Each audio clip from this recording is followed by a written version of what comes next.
Bismillahirrahmanirrahim. Assalamualaikum warahmatullahi wabarakatuh. Alhamdulillahirabbil alamin. Puji syukur kepada Allah Subhanahu wa taala yang telah memberikan banyak kenikmatan berupa kesehatan, kesempatan, dan keberkahan dalam hidup kita. Sholawat serta salam tidak lupa kita haturkan kepada Nabi Muhammad SAW. Allahumma sholli ala sayyidina Muhammad wa ala alihi wa sahbihi wa salim taslima. Semoga kita kelak bisa mendapatkan syafaat dari Rasulullah SAW di yaumul qiyamah. Saudaraku seiman yang dirahmati Allah Subhanahu wa taala, beruntunglah bagi muslim yang beriman, bukan hanya mendapat keberkahan dari Allah Subhanahu wa taala dalam setiap langkahnya, tetapi seorang muslim yang beriman juga memiliki kesempatan untuk didoakan oleh para malaikat. Doa malaikat ini juga meliputi keselamatan di dunia dan juga dimudahkan untuk bisa masuk surganya Allah Subhanahu wa taala.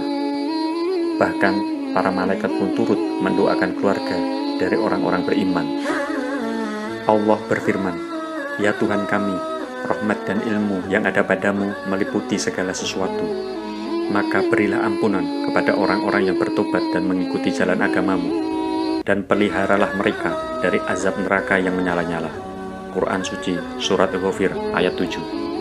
Firman Allah yang lain, "Ya Tuhan kami, dan masukkanlah mereka ke dalam surga-Mu yang telah Engkau janjikan kepada mereka dan orang-orang yang saleh di antara bapak-bapak mereka, dan istri-istri mereka, dan keturunan mereka semua. Sesungguhnya Engkaulah yang maha perkasa lagi maha bijaksana." Quran Suci, Surat Ghafir, ayat 8. Saudaraku seiman, yang perlu kita ketahui adalah malaikat tidak hanya mendoakan kebaikan bagi golongan orang yang beriman karena amalnya. Di sisi lain, para malaikat dengan keimanan dan ketaatannya kepada Allah Subhanahu wa taala ini pun melaknat orang-orang yang tidak diperkenankannya. Maksudnya adalah malaikat mendoakan dalam hal keburukan bagi mereka atas amalan buruk yang mereka lakukan di dunia. Laknat para malaikat ini merupakan tanda bahwa mereka sangat membenci perbuatan tersebut. Untuk itulah, umat muslim setidaknya perlu memahami sejumlah perkara yang dibenci oleh para malaikat. Berikut ini beberapa hal yang dilaknat malaikat yang membuat malaikat mendoakan keburukan pada para pelakunya.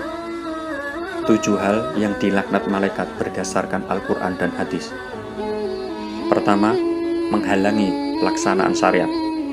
Mengutip buku Rahasia Alam Malaikat, Jin dan Setan, karya Profesor Dr. Umar Sulaiman, orang-orang yang menghalangi pelaksanaan syariat maupun menyembunyikan keterangan syariat menjadi hal pertama yang dilaknat oleh Allah Subhanahu wa taala maupun malaikat.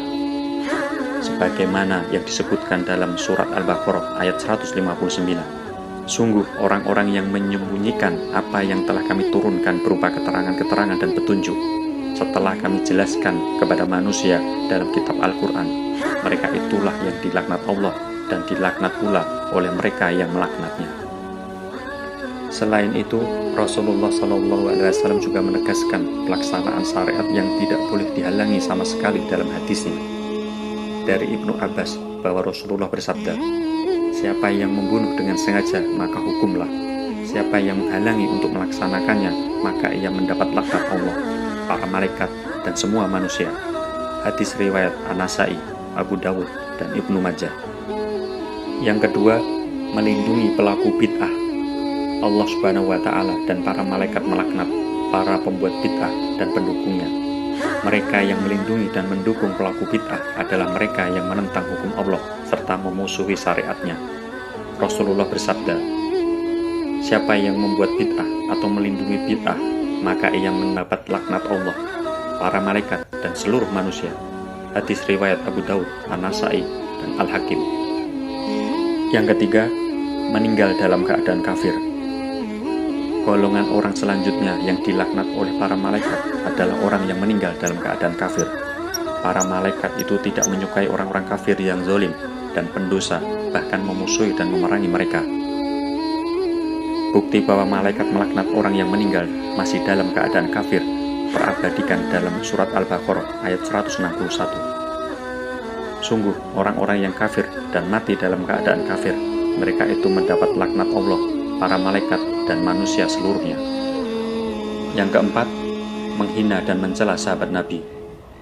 Orang-orang yang semasa hidupnya menghina dan mencela sahabat Nabi Muhammad SAW akan diganjarkan laknat dari para malaikat.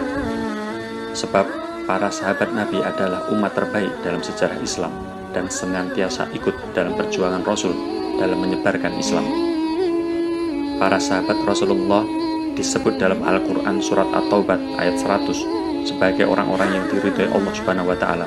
Untuk menegaskan hal tersebut, Rasulullah sendiri pernah bersabda dalam hadis yang diriwayatkan oleh Ibnu Abbas, "Siapa yang mencela sahabatku, maka ia akan mendapat laknat Allah, para malaikat, dan semua manusia."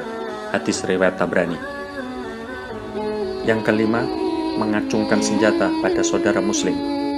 Hal yang dilaknat malaikat selanjutnya adalah mengacungkan senjata pada saudara muslim. Mengacungkan senjata ini dapat dimaknai sebagai menghilangkan nyawa saudara muslimnya. Hal ini menjadi bukti bahwa perbuatan tersebut adalah dosa karena bisa menimbulkan ketakutan pada saudaranya.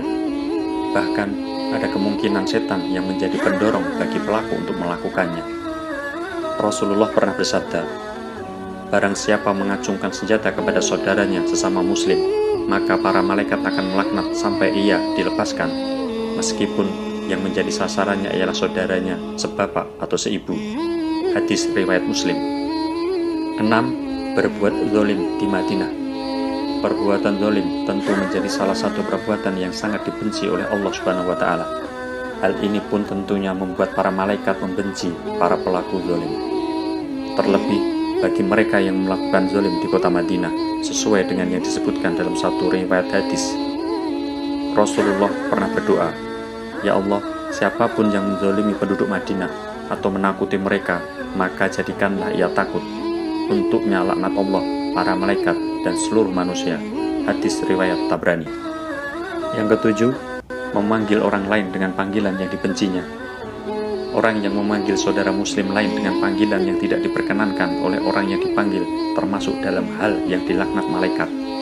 Seperti dikutip dari buku Mengintip Alam Gaib oleh A.F. Saifullah dari Umair Ibnu Sa'ad yang mengisahkan bahwa Rasulullah bersabda, "Barang siapa memanggil orang lain bukan dengan namanya tetapi dengan nama yang tidak disukai orang itu, maka ia akan dilaknat oleh malaikat." Hadis riwayat Ibnu Sunni. Demikianlah hal-hal yang menyebabkan datangnya laknat malaikat kepada para pelakunya. Ternyata tidak hanya malaikat yang melaknat, bahkan Allah pun juga melaknatnya. Sebagai seorang muslim, tentunya kita tidak mau jika Allah dan para malaikat melaknat kita, dikarenakan perbuatan-perbuatan yang dengan sadar ataupun tidak telah kita lakukan. Maka diperlukan kehati-hatian kita dalam berperilaku dan senantiasa menjaga iman Islam kita dalam setiap apapun keadaan hidup kita. Semoga dengan informasi ini kita dapat menghindarkan dan menjauhkan diri dari beberapa hal yang dilaknat malaikat. Dan tentunya Allah Subhanahu wa Ta'ala senantiasa menjaga kita dari segala gangguan setan yang terkutuk, sehingga kita mampu menjadi muslim yang kafah dalam menjalankan seluruh syariat-syariat Islam. Amin ya rabbal alamin. Wallahu a'lam bishawab.